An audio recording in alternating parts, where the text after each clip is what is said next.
Kuna jambo kubwa sana leo nataka nilizungumze. Leo nataka niseme siri ya maji kwa ujumla wake. Ndio maana katika kila kitu kinachohusu maji kuna dua yake. Assalamu alaikum wa rahmatullahi ta'ala barakatuh. Wapenzi watazamaji wa Jawabu TV, karibuni sana. Hakika leo ni siku nzuri tena na tumekuja kumtembelea hapa mwalimu wetu Sultan Sheikh Sharif. Kikubwa zaidi ni kwa ajili ya kupata mwendelezo wa wale madarasa ambao mara kwa mara huwa mnahitaji, na leo nipo naye tena hapa. Cha kuwasihi tu ni kwamba endeleeni kuwa nasi kuanzia mwanzo hadi mwisho. Hakika tutajifunza mengi sana, lakini kabla hatujaendelea naomba kwanza nimsalimie, kwa sababu anasema salamu inafungua na kuongeza mengi sana. Maalim. Naam. Assalamu alaykum. Wa alaykum salaam wa rahmatullahi wa barakatuh. Naam. Ndio bwana. Vipi maendeleo? Alhamdulillah. Tuko vizuri. Namshukuru Mwenyezi Mungu. Tuko salama. Katika siku za mbioni kuelekea mwezi mtukufu wa Ramadhani. Wa Ramadhani. Tayeb. Tumekutana tena leo kupitia Jawabu TV. Watazamaji wa Jawabu TV wanapokuona bwana ni furaha. Alhamdulillah. Kwa sababu wanajua kinachoenda kuendelea ni ufumbuzi wa kiroho. Alhamdulillah. Mimi sitaki kuchukua muda wako bwana. Nikukaribishe na utuambie leo umetuandalia nini katika kujifunza zaidi. Nashukuru sana. A'udhu billahi minash shaitani rajim. Bismillahir rahmanir rahim. Alhamdulillahi rabbil alamin wassalatu wassalamu ala rasulillah sayyidina Muhammad bin Abdullah. Salawatu rabbi wa salamuhu alayhi, amma ba'd. Ndugu zangu, awali ama baada ya kumshukuru Mwenyezi Mungu Subhanahu wa Ta'ala, takia rehma na amani Mtume Muhammad sallallahu alayhi wasallam. Naam, alhamdulillah, tukiwa kweli tupo katika masiku ya mbioni kuelekea mwezi mtukufu wa Ramadhani. Naam, hatuna budi kumshukuru Mungu kwa kila kitu. Tuna haki na tunapaswa kumshukuru Mungu kwa kila jambo, kwa kila kitu Mwenyezi Mungu alichotukadiria. Hakuna kitu kilichokuja kwa bahati mbaya. Kila kitu kimepangwa na Mungu. Na wewe kama binadamu, mapenzi yako na Mungu, mapenzi yake kwako yatakuwa makubwa zaidi ikiwa utakuwa ni mtu wa kukubali qadari na kuridhia qadari ya Mungu. Ukiwa ni mtu wa kukubali qadari, Mungu atakupenda sana. Wakati mwinginewe Mwenyezi Mungu hapendi umuombe dua kwa ule mtihani aliokupa, kwa sababu sio kwamba hajui kwa una mtihani. Mungu anajua kwa leo Januari hujala. Lakini amekupa ule mtihani ili akuone, mja wangu, nalo litaka mimi, wewe utaliridhia? Nalo litaka mimi Januari, utalikubali? Kwa hivyo hakuna kitu kikubwa kama kumshukuru Mungu kwa kila hali. Na hakuna dua kubwa kama hiyo. Kwa hatuna budi kumshukuru Mwenyezi Mungu Subhanahu wa Ta'ala kwa aliyotukadiria. Sisi Mungu ametukadiria leo muda huu kukaa hapa na kuyasema haya, na hawa ndugu zetu wanaotusikiliza kila mmoja na alipo, Mwenyezi Mungu amemkadiria kuweko hapo alipo na kusikiliza haya. Kwa sote kwa pamoja ni lazima tumshukuru Mwenyezi Mungu Subhanahu wa Ta'ala kwa hilo. Kuna mfano mmoja siku ya Kiyama. Kuna mtu ataambiwa na Mungu, ingia motoni. Ingia motoni. Yule mtu atakaa, atakuwa anaangalia nyuma. Mungu anamuuliza, wewe vipi? Sio nimekwambia uingie motoni? Anambia, kadhani kuna mtu huko nyuma. Sio mimi. Anambia, wewe ingia motoni. Haya. Mbona mnyonge? Asema natarajia Mungu labda utanihurumia. Sawa, lakini wakati huo huyu mtu anaelekea motoni. Na kila zingine zinasema wakati anaenda motoni ndo huko anageuka nyuma. Alafu akaulizwa, wewe unageuka nyuma kitu gani? Sema, Mungu, nimekubali kwenda motoni, lakini natarajia huruma yako. Najua utanihurumia. Sasa kwa kile kitendo cha yule mtu kukubali kwenda motoni, basi Mungu anaambia ingia peponi. Kakubali kadari. Umeelewa wewe waangalie watu wanaoyakubali matatizo yao, wanakuwa matajiri kweli wa nafsi na wa heshima. Shakutana na mtu ana dhiki, ana tabu, lakini hababaiki. Hababaiki. Mtu ana shida na fedha, lakini hababaiki na fedha yako. Yani hayuko tayari kuvunjiwa heshima na hadhi yake kwa ile fedha uliyokuwa nayo au kwa nafasi yako. Ndio huyu amekubali kadari ya Mungu. Ukikubali kadari ya Mungu, wallahi umepata kitu kikubwa sana. Kwa hivyo tunatakiwa tuwe na hilo pia vile vile. Tumshukuru Mwenyezi Mungu Subhanahu wa Ta'ala kwa kila hali. Leo ni siku nyingine kwetu tena. Naam. Nilisema awali tumekutana tena hapa kwa mara nyingine ili kuweza kuelimishana mawili matatu, kufundana. Manake huku ni kufundana. Kuna walimu na wafundaji. Mimi nasema mimi mfundaji. Huku tumekuja kufundana, lakini tunafundana mambo ya Mungu. Wajua mfundaji anakuwa ana asilimia na kile anachomfunda yule mfundwaji. Na kitu ukifundwa huwa unafundwa hasa, ndio maana hata lugha yenyewe kufunda. Yani kama ni kitu kinabebeshwa, kinajaa, kinatoshelezeka kabisa, ndo haya. Kwa sisi ni wafundaji. Kwa leo tumekutana tena wanajawabu. Naam. Kwenye kufundana. Bwana umekubali na kufunda bwana? Nimekubali. Umekubali nikufunde? Nimekubali bwana, nipokee kila jema. Basi inshallah Mwenyezi Mungu ajalie kheri. Kuna jambo kubwa sana leo nataka nilizungumza. Naam. Kubwa sana. Leo nataka niseme siri ya maji. Siri ya maji. Naam. Maji. Maji haya tunayokunywa kila siku, nataka niyazungumzie haya.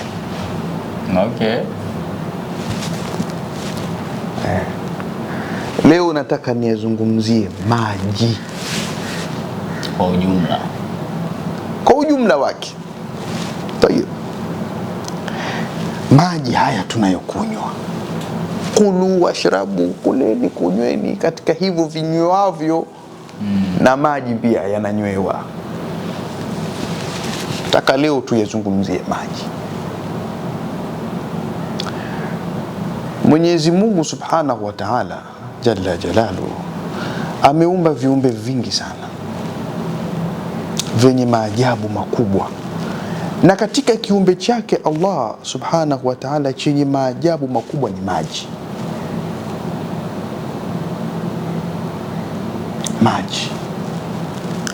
Maji yana siri kubwa sana, lakini hatujui kwa sababu tumeyazoea.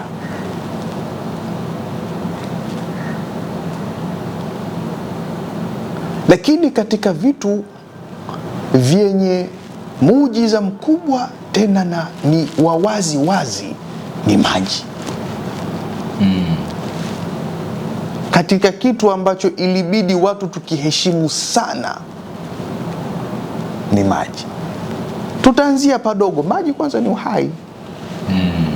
Nani anaweza kukaa bila kunywa maji? Ngumu hiyo. Kwa kumbe tunakubali kwamba bila maji hakuna uhai. Tunaweza tukaanzia hapo tu. Kumbe Mungu ametuumba, lakini maisha yetu yanategemea maji. Kuwepo kwetu ulimwenguni kunategemea maji. Ili tuishi lazima tunywe maji.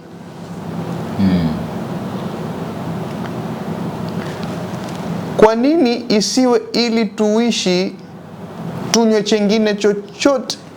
Mungu ana vimiminika vingi. Ikawa kuishi kwetu sisi ni lazima tunywe maji. Maji ni nini? Tumeanzia padogo sana, hatujaanzia kule, tumeanzia huku. Katika tu hali ya kibinadamu ya kawaida, ni suala ambalo huwezi ukalifikiria, lakini kwa watu wenye akili na wenye kuona, wakiona watajiuliza. Inawezekana hatujawahi kujifikiria ama kujiuliza kuhusu maji, lakini nataka nikwambie, katika viumbe vya Mungu vyenye siri kubwa na muujiza mkubwa sana ni maji. Maji ni kiumbe katika viumbe vya Mungu. Tena ni kiumbe hai toshelevu.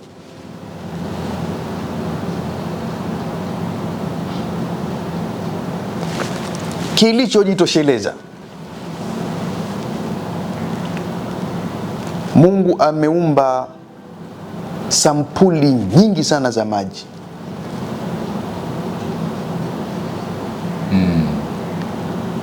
Mungu ameumba sampuli nyingi za maji.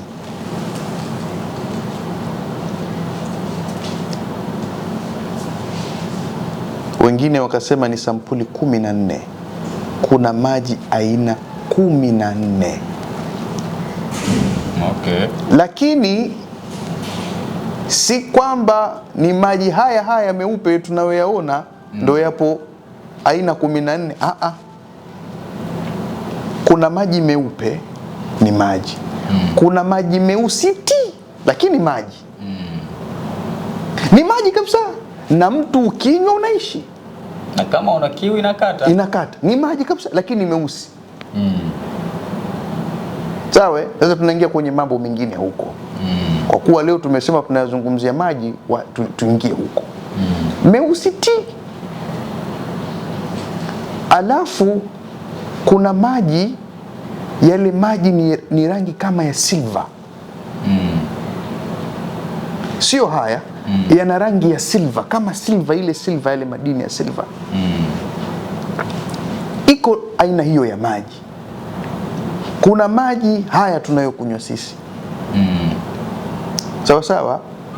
Alafu kuna maji ya rangi ya uzurungi. Sawa sawa. Kuna aina nyingi za maji. Mimi nimeona aina 5 kwa macho yangu, kwa kushuhudia aina 5 za maji.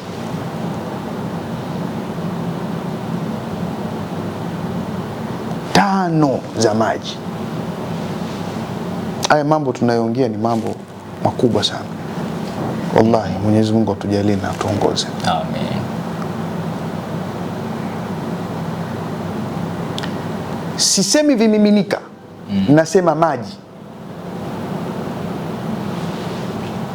Sawa sawa. Okay. Ni maji kabisa ambayo wewe mtu ukinywa yanakutia afya na yana mambo mengine.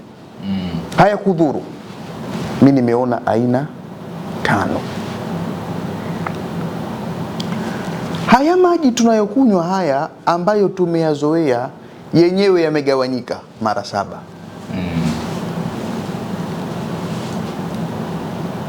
Haya maji tunayokunywa yamegawanyika mara 7 kutokana na sehemu zake yanapotokea. Kuna haya tunayokunywa ya mvua, yapo. Kuna haya tunayokunywa kisima, yapo. Kuna haya tunayokunywa chemchem, yapo. Kuna haya tunayokunywa ya bahari, yapo. Kuna haya tunayokunywa ya mito na maziwa sijui, yapo. Kuna haya tunayokunywa ya maporomoko yale, yapo. Yamegawanyishwa hivyo. Sawa, lakini haya yamegawanyika, ila yenyewe ni aina hii moja ya maji, ila kutokana na vile yanapotokea, sawa, ndo yamegawanyikia huko. Kwamba haya ni ya chemchem lakini maji na kunywa. Sawa, haya ni ya ziwa lakini maji na kunywa. Haya ni ya kisima lakini maji na kunywa. Sawa sawa. Haya hata maji ya Zamzam yale ni maji ya chemchem. Sawa. Maji ya Zamzam ni maji ya chemchem, lakini yana asili yake. na kuna maji meupe kama maziwa. Kuna maji meupe kama maziwa, nayo ni maji. Okay. Kuna maji meupe kama maziwa vile unavyoona maziwa, na yenyewe ni maji. Sasa maji ni kiumbe cha Mungu, lakini kimegawanyishwa na kimegawanyika. Na siku moja nilialikwa pahali, nikaenda, kuna vitu nikawa naviongea. Sasa katika vile vitu tutakuja kuvizungumza wakati mwinginewe, nikawa nazungumzia kuhusu hizi pande mashariki, magharibi, kaskazini na kusini. Kaambia watu hii mashariki, mashariki yule ni kiumbe,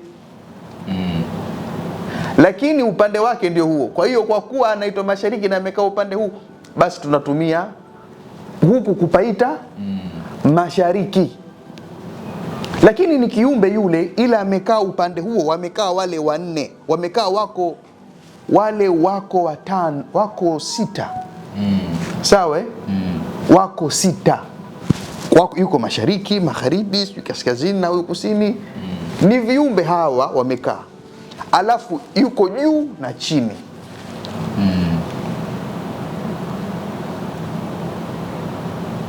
Nikawaambia watu tena, hivi kwa nini uelekeo wa kibla? Sasa kibla, tuelekeeni kibla. Kule kibla kwenye ule uelekeo kuna nini?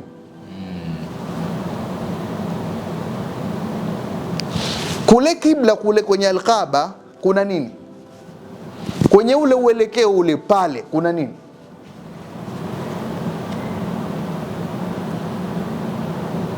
Pale kuna nini?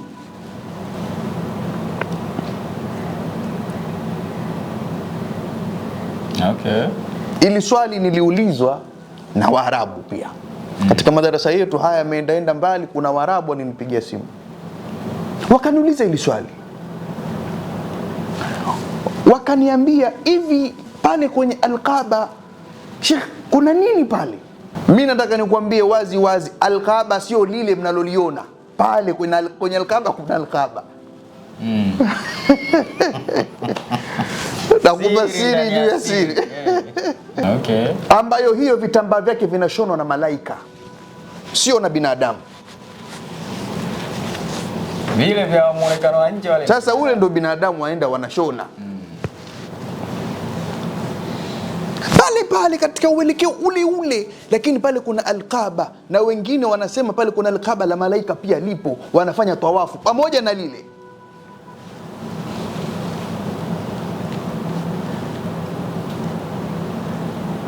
Hilo ambalo linashonewa vitambaa na malaika linaonekana kwa macho ya kawaida. Sasa wewe ungeliona pale? Au mpaka lifanyike jambo? Si ungeliona, wala sio kufanyika jambo. Ni mapenzi ya Mungu tu. Kwa pale hapachezewi pale. Pale hapachezewi. Tutafanya ya kuyafanya, lakini pale asubutu yako we.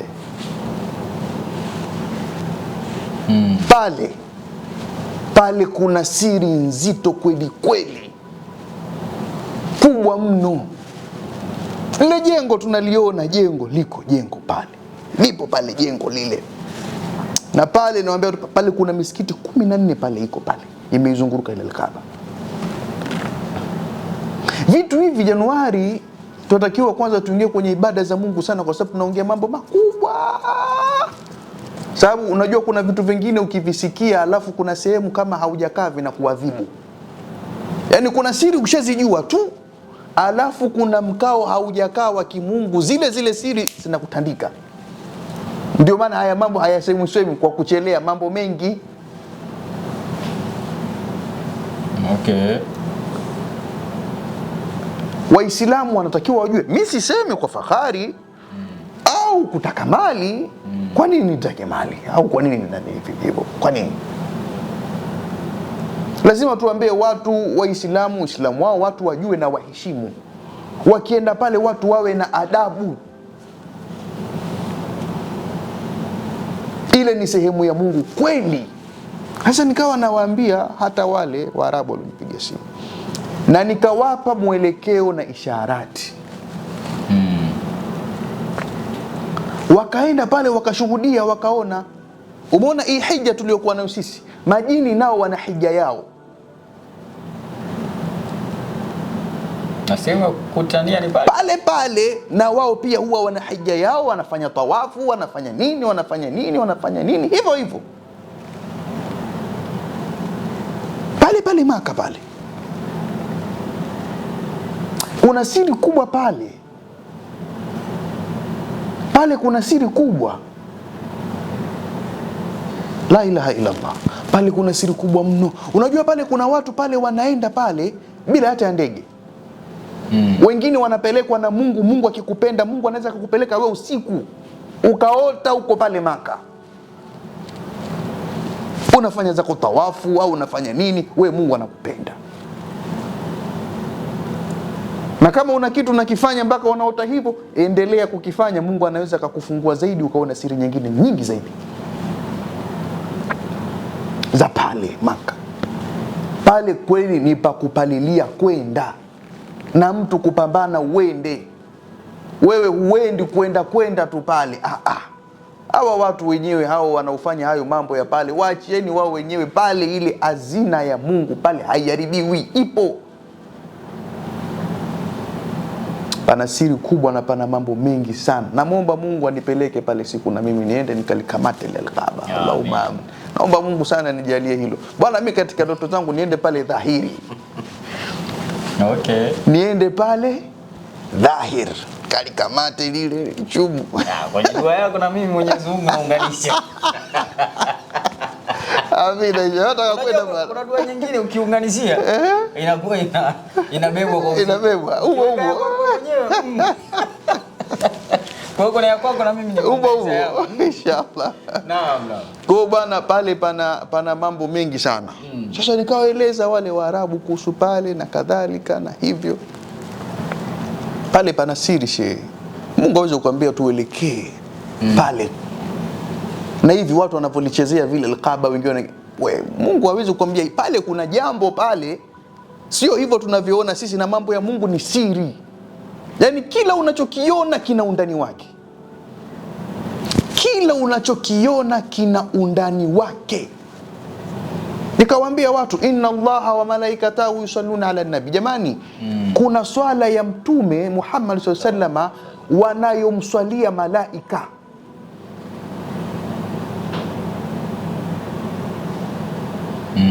Malaika hawamswali Mtume Muhammad sallallahu alaihi wasallam, sio kama Allahumma salli ala sayyidina Muhammad sallallahu alaihi wasallam. Wanayo ya kwao, na kuna watu wanaijua.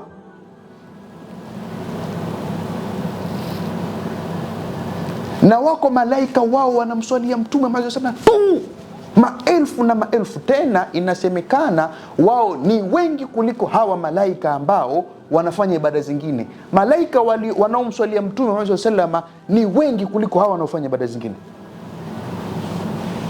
Nasema inna Allah wa malaikatahu. Wapo malaika special, ni kundi kubwa la malaika. Wengine wakasema hawa malaika wengine wa kawaida wanaweza kuja hata mara 2 mara 3. Sasa wewe utashindana na Mtume Muhammad sallallahu alaihi wasallam? Hawa wote wamekaa kwa ajili yake. Bado Mungu mwenyewe anafanya ya kwake kwa Mtume. Acha maskhara wewe. Kuna malaika kazi ya kusema subhanallah, wengine alhamdulillah, wengine kurukua hiyo, wengine kusujudu, wengine kuna nini. Sasa kuna hawa ambao ndio hawa inna Allah wa malaikatahu. Hao malaika wenyewe hao wapo, wanamswalia Mtume kwa swala za Mtume Muhammad sallallahu alaihi wasallam. Zipo swala za Mtume sallallahu alaihi wasallam. Wapo wengine wanamswalia Allahumma salli ala Muhammad sallallahu alaihi wasallam. Wapo. Lakini wapo ambao wana ile swalatu ala nabi ile inayotakiwa ile swala yenyewe ile. Ito salatul malaika juu ya Mtume Muhammad sallallahu alaihi wasallam. Haya mambo unayosema ukiyapata kwenye kitabu, niletecho kitabu na kupa fedha. Kuna mmoja kwa hivyo wewe mwambie bwana mwalimu, kuna baadhi ya vitu akiongea basi atuambie ni hadithi gani imekuja ili na sisi tupate faida. Sasa ndio hayo. Ndio hayo. Ukitaka wewe pokea, kubali, usipotaka wewe tafuta pa kwenda. Najua kuna swali pia wanajiuliza kama tutapata kwa uchache majibu ambayo uliwajibu wale mabwana kuhusiana na kuna nini pale. Hata kwa uchache ambao pia wanatazama ili wanufaike. Sasa hilo tutalizungumzia wakati mwingine. Leo tupo kwenye maji leo. Leo tupo kwenye maji. Hawa watu wanaotaka kwanza kujua haya mambo tunayoyasema sisi tunayatoa kwenye hadithi gani? Hadithi zipo. Hadithi zipo za Mtume Muhammad sallallahu alaihi wasallam. Unajua katika watu wa rahisi kupatikanika, mimi ni mtu rahisi sana kupatikanika. Katika watu rahisi kupatikanika ni mimi. Ukija pale Ubungo Kibangu tu, vijana wangu wawili watakupokea, utaingia ndani utanikuta nimekaa. Yaani katika watu wa rahisi mno kupatikanika ni mimi. Ni wewe tu mwenyewe tu basi uje tukae chini. Ni wewe tu mwenyewe uje tukae chini. Hadithi ya kukupa tutakupa.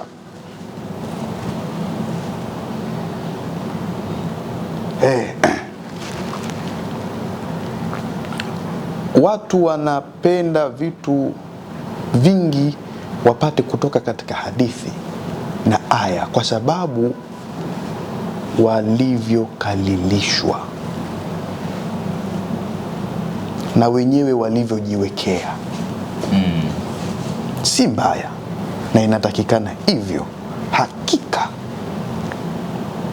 mtu unatakiwa unachokisema kiwepo katika mafundisho ya Mtume Muhammad sallallahu alaihi wasallam. Mimi sijasema kitu ambacho hakipo katika mafundisho.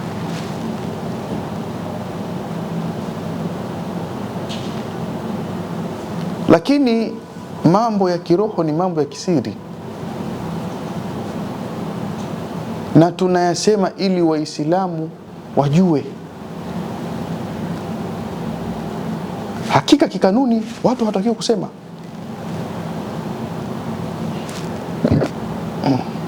Kikanuni watu hawatakiwi kusema kabisa. Lakini tunayasema ili watu wajue.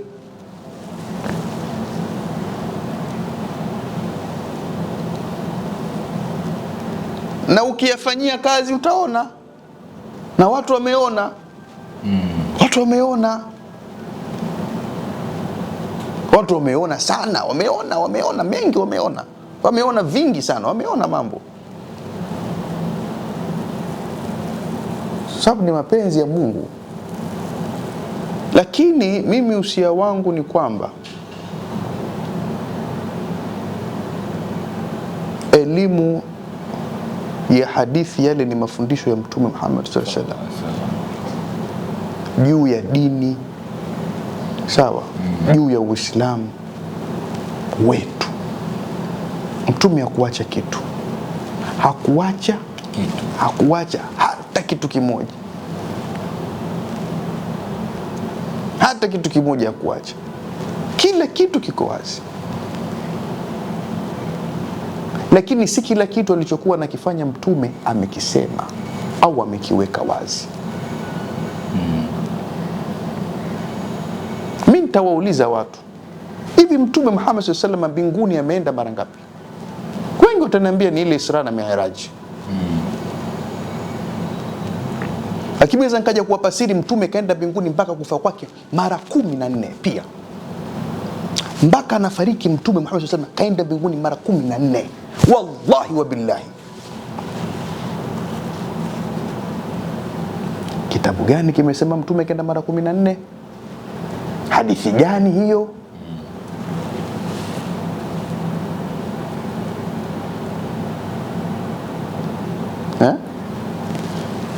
Sasa mambo yako hivyo. Wache wachanganyikiwe. Kuchanganyikiwa lazima. Kila mtu na mambo yake. Kila mtu na mambo yake. We kama si ya kwako utajiona haya mimi si ya kwangu, utayaacha. Kama ya kwako utaona haya ni ya kwangu, utayafuata. utayaona haya ni ya kwangu, utayafuata.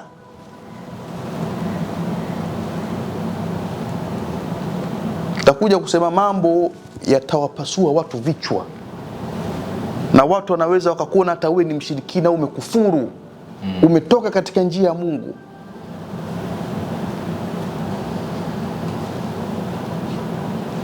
Sio kila elimu ni ya kwenye kitabu, watu wachukue hayo. Watu wengine elimu zao si kwenye kitabu, ni elimu za Mungu. Wengine sasa, sio mimi, ila wengine elimu zao ni za kwa Mungu moja kwa moja.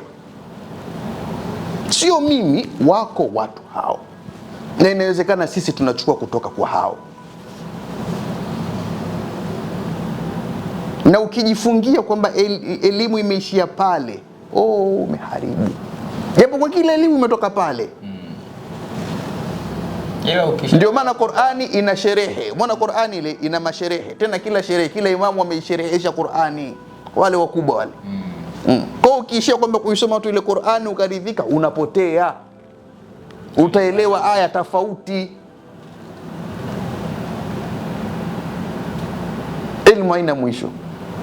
Hawa walioisherehesha Qur'ani wameisherehesha vipi? Elimu wameitolea wapi? Wengine wamefunuliwa na Mwenyezi Mungu Subhanahu wa Ta'ala. Mambo yako mengi sana, lakini tukiingia zaidi huku tutatoka katika ile mada yetu. Kwa pamoja na wale mabwana niliwaambia vile, lakini haswa hili sharqan wa gharban, sharqan mashariki, upande wa mashariki. Upande wa mashariki ni nini? Nani? Mashariki ni nini? Upande wa Januari, upande wa Sultani, upande wa Chupa, upande wa Kamera, upande wa Kochi, upande wa mashariki. Nini mashariki? Nikamwambia tu, jamani, mashariki ni kiumbe. Sasa upande wa Kochi, maana kuna Kochi, kuna Kochi. Bwana, nenda kaniletee tasbih, iko upande wa Masaf pale. Iko upande wa Kibla. Bwana, jamani, tukaeni uelekeo wa Kibla. Kibla ni nini? Maka al-Kaaba. Kumbe Kibla ni pale kwenye al-Kaaba. Kumbe Kibla ni al-Kaaba. Ile ndo Kibla. Sasa mashariki ni nini? Nini mashariki? Nini magharibi? Nani aje kutuambia bwana mashariki ni hiki? Ila watu wako wanajua mashariki ni kitu fulani, na wengine washakutana nacho hiyo mashariki, watu washakutana nayo hiyo mashariki. Elimu shekhe hizi, Mwenyezi Mungu atujalie kheri na baraka, lakini hatusemi kwa fahari, tunawafanya na tunasema ili watu wahimike kwenye kutafuta elimu za Mungu zaidi, na waamke kwenye kumtafuta Mungu zaidi. Mungu ana siri kubwa. Usikubali tu mpaka shekhe wangu Mungu anakujalia unakuja kuondoka hujaona vya kuona. Tuombe Mungu kwa sababu kuona ni riziki. Lakini ni muhimu kujibidiisha, ukaingia ndani. Wewe usibabaike, ingia tu ndani. Tutakutana navyo huko. Sasa turudi maji haya. Maji ya Zamzam asili yake, maji yale kabla ya Nabii Ismail alayhi salam, sawa, hayakuweko, hakukuwa na maji ya Zamzam pale Maka, lakini asili yake ni Nabii Ismail alayhi salam.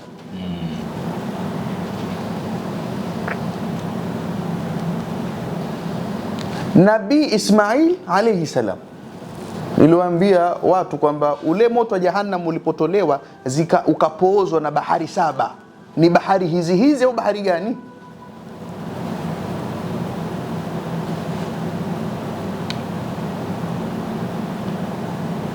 Okay.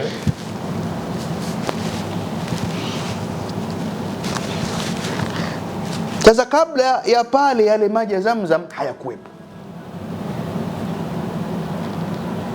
Tukasema kuna siku mto Nile asili yake ni peponi. Hakika maji ya bahari chanzo chake ni wapi? Yameanzia wapi?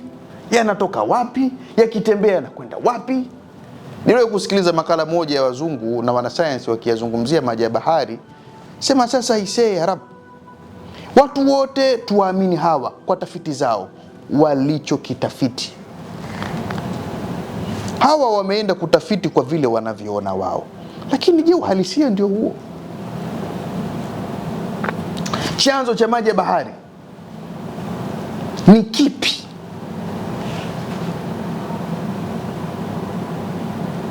Chanzo cha maji ya bahari ni kipi? Mwanzo kule ukumbuke maji ni kiumbe haya. Na nikupe siri. Umeona maji haya, hata ile bahari inaweza ikaja kwenye kifudiko cha maji yote ile. Umeona kama mambo ya kijinga hivi kama vitu vya kufikirika. Wallahi nakupa hiyo siri. Ile bahari ile inajaa kwenye kizibo cha nani. Haya ni mambo ya Mungu, wala vitu sio vikubwa hivyo. Hiyo kizibo cha soda kile bahari. Kuna watu kwanza wana uwezo hata huo.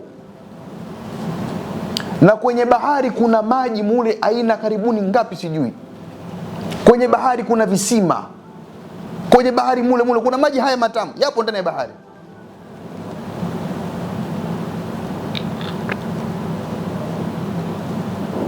Kwenye bahari kuna visima mule chini ya bahari.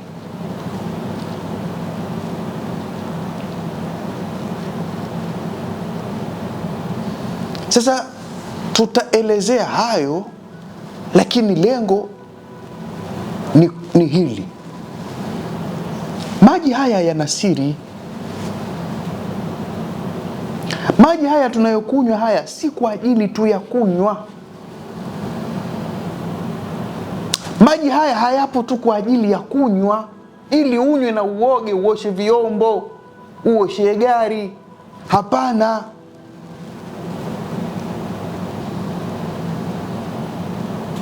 Vifo ni vingi, lakini kwa nini anayekufa na maji anakufa shahidi?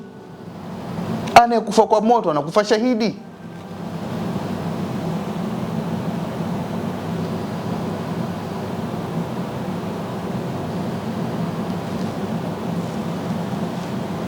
Kwa nini mfa maji anakufa shahidi?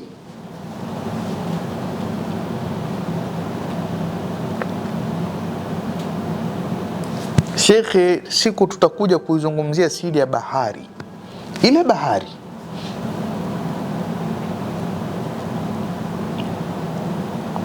kwenye bahari kuna madini mule na hayajajulikana, yana thamani kubwa kuliko madini yoyote.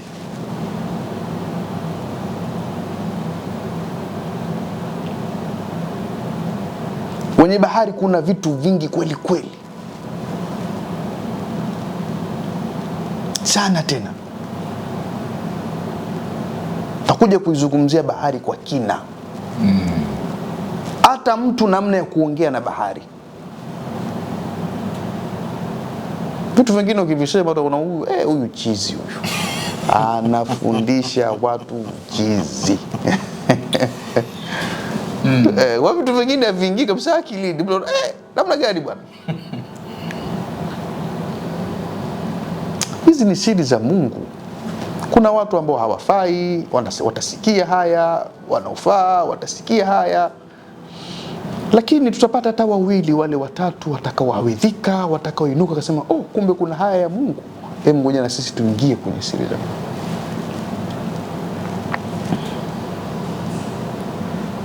Tuache kuishia hapo kwenye Uislamu wa kualikana kwenye majukwaa tu, kwenye vinara, mkaenda kusoma kwa sauti nzuri, mmeishia hapo. Bwana, Uislamu hujaishia hapo jamani, acheni kutudogeshea dini yetu. Uislamu ni kitu kizito. Uislamu ndo dunia, na watu washaushepu Uislamu kwa kuvaa vikanzu vizuri. Mimi nasema hili kwa sababu linaniuma. Naona mambo yanavyotakiwa kwenda haendi hivyo, mambo watu wanapeleka vingine.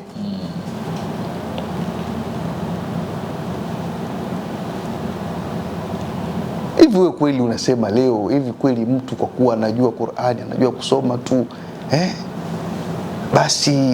basi kweli shekhe, wewe kweli shekhe wewe? Mimi sina elimu na wala mimi sio mtu mkubwa wala, lakini napenda kusema kweli, tena haswa kweli ya Mungu. Lazima tubadilike, tuingie katika siri za Mungu. Hakika elimu ipo, watu wasome, lakini muhimu kuingia katika siri za Mungu. Tuache kuishia juu na ujanja tu.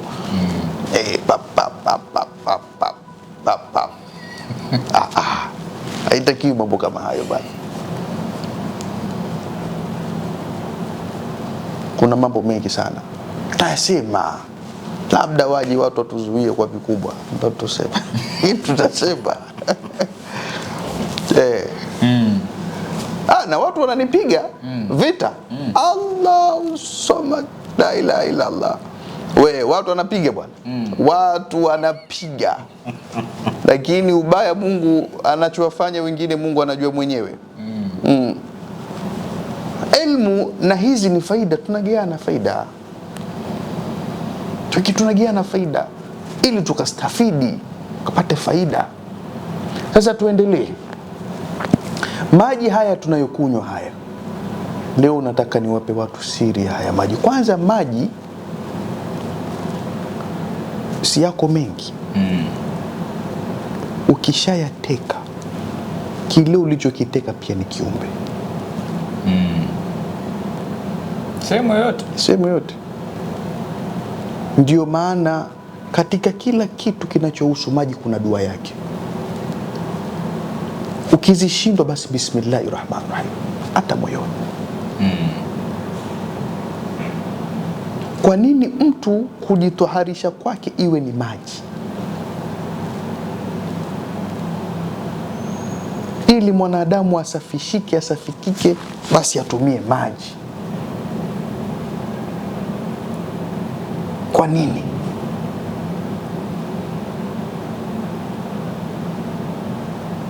Kwa nini iwe hivyo? Mambo hayo mengine sasa haya maji ilivyo, hata ukiyateka katika kikombe, yale uliyochukua katika kikombe kile ni kiumbe cha Mungu. Na maji siri yake kubwa, miongoni mwa siri zake ni kusafisha. Na kila maji yana siri yake. Katika haya maji ambayo nimesema yamegawanyika, haya ya kawaida haya yalogawanyika mara 7, Zamzam yana siri yake, maji ya bahari yana siri yake, maji ya nini yana siri yake. Sema maji yote, maji yanayoishi viumbe ndani ya maji ni maji ya bahari peke yake. Kusema na maji ya ziwa. Maji ya kisima hamna kiumbe anaishi ndani ya maji ya kisima.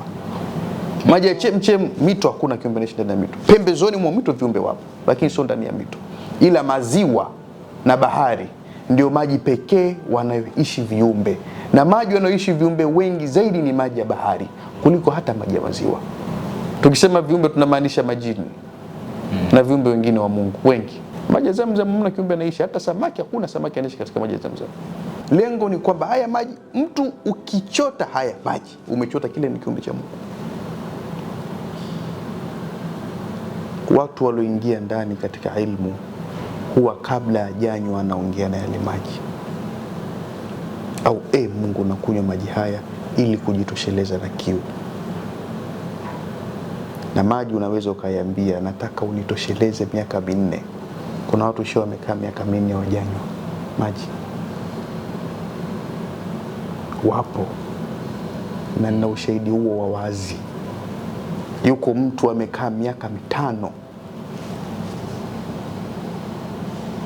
japokuwa yeye hakunywa maji haya.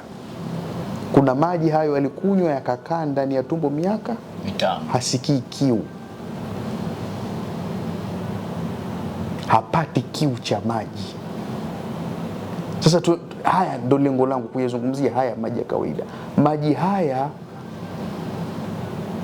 kwa siri yake yaliyokuwa nayo, mtu maji haya yanaweza yakakunufaisha katika vitu vingi, kwa sababu dunia yetu iliyokuwa nayo inasumbuliwa na maradhi, inasumbuliwa na shida nyingi sana.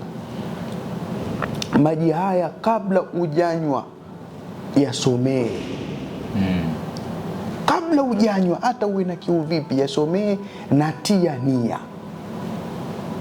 Mungu, na kunywa maji haya, naomba yakanikate kiu na yakanifanyie 1, 2, 3.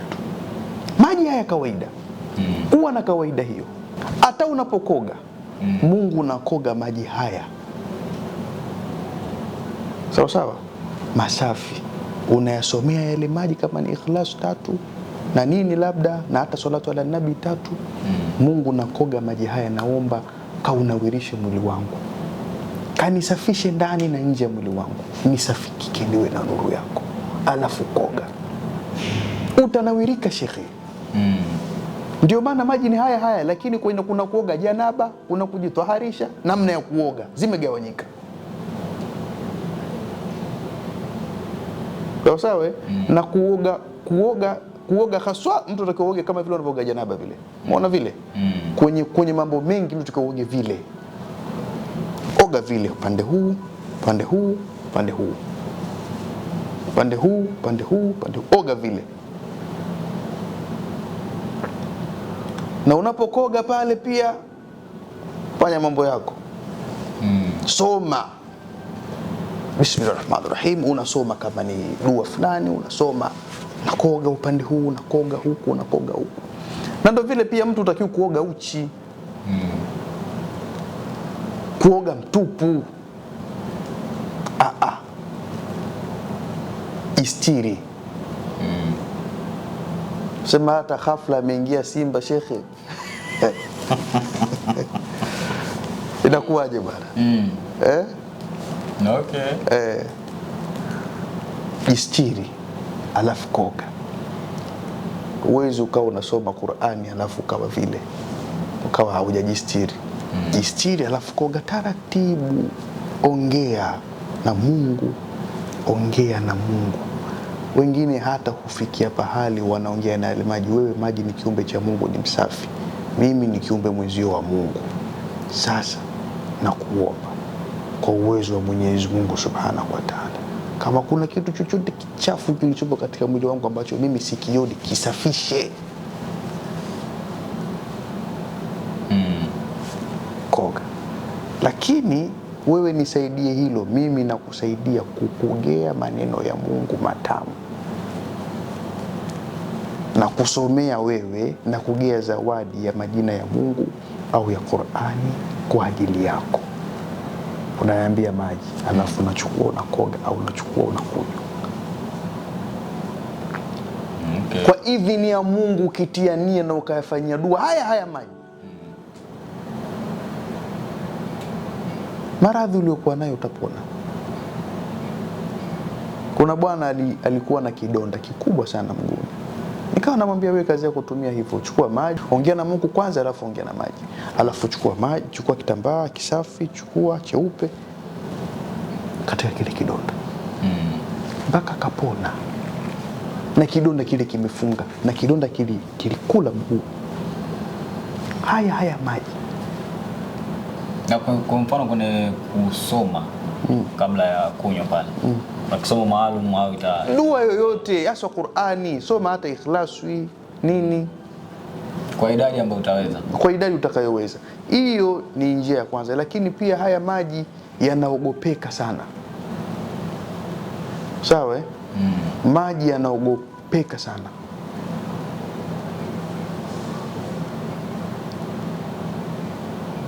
Maji yanaogopeka sana na viumbe vingi vibaya. Na viumbe vibaya maji ya kunywa huwa hawaingii katika maji, wanayachezea. Sawa? Wanaweza wakayatia haja. Na ndio maana Mtume akatufundisha tufunike. Na pia takiwa maji mtu unapokunywa uyafunike, usiache wazi. Sababu viumbe wanaweza wakatemea mate, wakafanya nini. Ndio maana hata majini yanayoishi katika majumba ya watu huwa anafanyaga sana hizo hila. Kwenye maji ya kunywa, jini anaenda na anafanyia haja ndogo pale, fanyia haja kubwa, anatemea. Wewe nyinyi mkinywa hayo maji kila siku matumbo yanawavimba. Mweza kufanya yote, lakini maskini bado mnapata shida. Majini wana ila bwana sana mno. Ikile kwenye chanzo cha maji enda kufanya mambo yake ili muumwe. Kwa pia ni muhimu mtu unapochukua maji somea, na ile ina faida, kwa sababu hata kama kitu kimetoka huko kinabatilika. Maji, shekhe, haya maji yanaongea. Maji haya yashamwambia mtu, bwana usininywe mimi nina sumu. Ala, usininywe mimi nina sumu, ni mwage. Kama mambo ya kufikirika hivi ndio yalivyo hivyo. Mambo yenyewe lazima utaona kama ya kufikirika. Sasa maji yana siri kubwa sana. Unapotaka kupika mtu, sawa, muombe Mwenyezi Mungu. Mwenyezi Mungu, unachukua maji haya, nataka nipike chakula. Na kuomba chakula hiki kiwe baraka kwa kila atakayekula. Wakifurahikie na ukila watosheke washibe. Unaweza ukasomea mchele au hata yale maji. Sawa. Haya maji haya unaweza ukatibu nafsi za watu. Kaandika suratul Fatiha. Sawa? Kaandika suratul Fatiha, ukayeyusha ile katika sufuria lako la maji, ukaingiza mchele, ukaongeza na viungo, tukajua biriani, kumbe unatupika mule. Na huku tunanyoka. Ujanja huu muhimu. Fata hapo unaweza kaandika ngapi? Moja tu. Zamani watu walinyoka sana, kwa sababu kuna elimu za siri hizi zilikuwa ziko waziwazi kabla zijafutwa, manake zimefutwa, ndio maana wengi wageni wa haya mambo. Lakini hapo wazee zamani walikuwa akiamka asubuhi, mzee anamwaga maji nyumba nzima, anazunguruka anamwaga maji vijijini kule. Wewe ulikuwa uone hiyo bwana? Nyinyi mmekulia huku mijini hakuna hayo. Mimi nimekulia mijini. Kuna mambo mengi naona. Mimi babu yangu wanamwaga maji yale. Wengine walikuwa kimwaga sawa kuzuia vumbi, lakini haswa wazee walikuwa asubuhi kiamka unamwaga maji. Moja kitu moja kumbuka kutoka babu, ukila chakula cha usiku hataki kabisa wewe ukamwage maji nje huko hivi. Mnamwaga. Sawa. Sawa. Au yahifadhi, mtamwaga maji asubuhi. Kweli kabisa. Maji hayamwagi usiku, miko hiyo. Tena bwana, hakuna maji ya kuyatunza kama maji ya kunawa ile mikono kabla ya kula na baada ya kula. Yale maji, Allahu samad. Na nawapa watu siri, ukitaka upendwe na watu, watu wakupende kweli.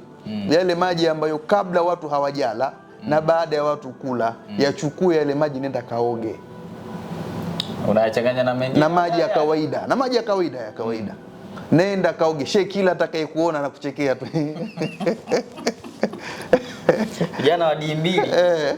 Tafuta mtoto wa watu unamdawisha ndio unapika. Kwa hivyo hilo ni jambo kubwa na muhimu sana. Sasa tukija katika siri za maji ni nyingi sana. Mimi nakumbuka, kwa kumalizia, katika vitu ambapo kwetu vilikuwa miko na mpaka leo, mimi hata kunyoa saluni. Naendaga kunyoa saluni, lakini naondoka na mawazo kweli, kwa sababu nataka niwaambie watu. Mnajua zile nywele za saluni kuna watu wanazinunua. Mweni zile watu wananunua kabisa. Mtu ananunua, anaenda anafanyia mambo yake. Wengine wananunua kuchukua akili za watu tofauti, alafu wanatumia mambo yake zile akili kuzichukua yeye. Hizi nywele za saluni hizi, mimi kuna kipindi nilikuwa sana. Ndio maana wazee zamani, mtu alikuwa na sehemu yake ya kunyoa, au akienda kunyoa nywele zake anazichukua. Mimi nilikuwa kinyozi wakati nakuwa. Sijawahi kumuona babu yangu akinyolewa na mtu mwingine tofauti na mimi. Unaona mambo kabisa. Au kichwa hiki, kichwa unaenda saluni. Ndio maana mimi pia katika watu, mimi nikifika saluni na kinyozi wangu huyu mmoja. Tena tayari nishamchungulia, nishaona huyu kuna mambo hana. Kama hayupo mimi sinyoi. Kila mimi saruni ya Dar es Salaam hapa yupo na Iringa pia yupo. Kabisa najua yule. Na kwanza na kukuangalia kwanza na kukuangalia wewe kisha kuona vizuri. Sasa wewe njoo shike kichwa. Sio kila mtu ashike bichwa lako. Okay. Hata wale wanawake wa saluni wanaoosha watu nywele wale. Kama anakupenda shekhe anakuosha pale kichwa, yale maji anachukua yale aliyokuoshea kichwa, anaenda kwa mtu. Bwana huyu mtengenezee we. Utamfikiria yeye huyo muda wote.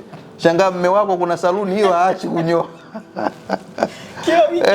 Bwana na saluni yangu bwana wewe mbona una nywele lakini ataenda. Bora afanywe massage tunayule. Ndevu gani? Kumbe watu washafanya mambo yao. Okay. Watu shekhe wanayumbishwa akili. Jamani uchawi uko mwingi umetanuka. Jistirini. Ili la kutembea peku sasa hivi limehalipo. Sawa watu wamejistiri. Lakini miaka ya nyuma watu walikuwa kitembea sana peku na mambo mengi mabaya yalikuwa yanatokea. Sasa hivi watu wamehamia humo kwenye nywele masaluni humo. Haya maji haya watu wa saluni wanayauza sana maji mnayooshewa vichwa. Au nywele mwanamke ameenda kuna nini nyweleni, mtu kama anakuchukia shoga yako huko, anatafuta saluni unaponyoa.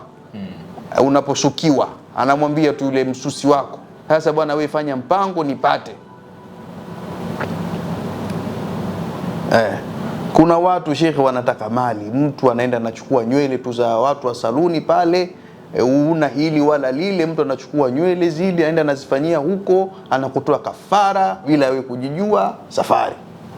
Dunia ina mengi. Sasa vitu kama hivi ni muhimu kuvisema. Uchawi sio wanaokwanga, sio wale wanaoruka tu siku. Uchawi umetapakaa ni mkubwa. Hata mahotelini. Vijiko, ukienda hotelini kula na mkono wako. Kijiko kile kimeliwa na watu zaidi ya 50 na we pia ngapo. Sasa wafikiri yale maji ndio yanasafisha nini? Tumia mkono wako. Pale mnakula mimaradhi ya watu pale. Kama mtu amefanywa mkosi wa mdomo, ukiitia kijiko kile cha hotelini mdomoni, unaondoka na ule mkosi ule, sijui nini hivyo hivyo. Weka pembeni, tumia mkono wako. Yaani tafuta namna jistiri, mambo yako mengi. Ndio maana dunia sasa hivi unaona shida ni nyingi kwa sababu tunaambukizana. Na wengi matatizo yanafanana. Jaribu kuchunguza. Wengi matatizo yanafanana naso akina mama. Kwa sababu wanaambukizana uchawi, wanaambukizana majini. Ni muhimu sana hivi vitu watu kuvijua na kuviepusha, kuvichunga. Ni vitu vya muhimu kweli kweli sana mno. Jichunge sana na hayo mambo. Kwa hivyo katika vitu ambavyo leo mimi nimeona nije kuvisema hata kwa uchache tu kidogo. Japokuwa tukizungumza huwa yanaingia mambo mengi lakini na hakika kwa namna tulivyozungumza basi faida ya haya maji ya kawaida tunayotumia ipo imepatikanika. Okay. Wakati mwinginewe wala usisubiri mpaka kwenda ukafanya wewe mwenyewe nyumbani. Chukua maji yale. Muombe Mungu, naongea nayo yale maji. Wewe ni kiumbe wa Mungu. Mungu amekujalia alivyokujalia na amekupa siri zako. Naomba kwa uwezo wa Mungu, kwa siri Mungu alizokupa, nisaidie kitu fulani kukiondoa kwenye mwili wangu. Wala kijatumika Kiarabu. Wala sio Kiarabu hapo. Na ukiweza Kindengereko ongea Kindengereko na maji. Ndio maana wale wazee wa zamani hawaendi kuchuma dawa mpaka waongee na mti. Wewe mti fulani mimi nimekuja hapa kukuchuma. Lakini lengo la kukuchuma ni kwa ajili ya maradhi fulani, kwa ajili ya watu yanayowatesa. Mungu amekupa uwezo na amekupa siri. Na kuomba kwa uwezo wa Mungu, kila atakayekutumia apone kwa ile siri Mungu aliyokupa. Mtu unapona. Lakini madawa mengi sasa hivi watu wanayachuma tu. Lete chenso anaangusha mti, waenda wanaponda. Sasa jamani. Hiyo dawa unachuma gogo bwana. Unadhani? Wewe unapofikiri zile dawa zile za zamani zile msaka uchawi zile ndo hizi? Kuna dawa moja inaitwa Mangube. Hiyo dawa huko hata watu wa Tanga huko wanayo ile. Wengine wazigua na chanjia humu ili waoneone vitu vya usiku. Ile mangube ile. Ile ya zamani sio hii. Mangube ile ya kweli haivuki mlima. Mangube ya kweli haivuki mlima. Wewe mangube unaisafirisha kutoka huko, inavuka milima mingapi bwana? Kwenye gari humo wamepanda watu chungu mzima bwana, acha maskara bwana. Mangube ishakuwa mangube. Sasa inakuwa mtihani. Kwa hivyo vitu tunaacha asili. Vitu vina asili bwana. Watu tufuate asili. Watu tufuate asili. Kama mimi nimalizie, niliona watu wanakula wamesimama na imekuwa ni desturi na kawaida. Utakuta kikundi cha vijana kikitoka sehemu kwenda, wanaita out wenyewe. Wakienda huko wanaweka vyakula hapo wakiwa wamesimama wanakula na sasa jamani, ukija kuumwa maradhi ya moyo utamlaumu nani? Chakula lazima ukae chini. Huo sio ujanja huo. Angalia wengi wanakula wanakuwa na mavitambi yasiyoeleweka. Miili isiyoeleweka. Kijinga. Kabisa unakuta lijitu limesimama, wamekaa duara, wamezunguka chakula duara, wanakula kwa kusimama. Watu wanaacha asili kwa sababu ya ujanja, kwa sababu ya kifedha, kwa sababu ya hivi. Ujinga mkubwa. Ujinga kweli. Watu warudi katika asili, tujistaarabishe. Kwa leo nimetoa faida kidogo kuhusu ya maji, japokuwa nitaomba Januari tuje kuitoa faida sasa vizuri ya haya maji sehemu ya pili. Na unikumbushe bwana, tuyazungumzie vizuri faida yake moja baada ya nyingine, kwa sababu haya maji haya pia yana ile siri ya kuyafunika. Wanasema siku 41 hayatumiki na yanafunikwa katika mtungi. Sawa? Na ule mtungi anatafutwa kuku anaitaga na yuko juu pale. Tutakuja kusema mambo mengi kuhusu haya maji inshallah. Sawa? Leo tumeyasema haya kwa akali, kwa uchache, na muda umekimbia sana, na tumeyasema mengi, tumegusia vitu vingi kwa haya machache niliyosema. Niseme al-kamalu lillah. Mwenyezi Mungu ndio mkamilifu. Wa ila unata wa assalamu alaykum wa afu minkum wa minkunna. Naam. Tayeb. Wapenzi watazamaji wa Jawabu TV, kwanza kabisa niwapongeze sana kwa muda wote ambao mlikuwa mmeutenga kuanzia mwanzo. Hakika mmejifunza mengi sana, lakini pia niwakumbushe tusiwe wa binafsi. Kwa hiyo share pia kwa ndugu jamaa na marafiki, waambie kwamba Jawabu TV ndio sehemu pekee ambayo unaweza kupata madarasa kama haya. Mimi naitwa Januari, nyuma kamera ni Chuda, lakini yote kwa yote tunasema Jawabu TV, ufumbuzi wa mambo ya kiroho. Alhamdulillah, Mungu atujalie bwana. Naam.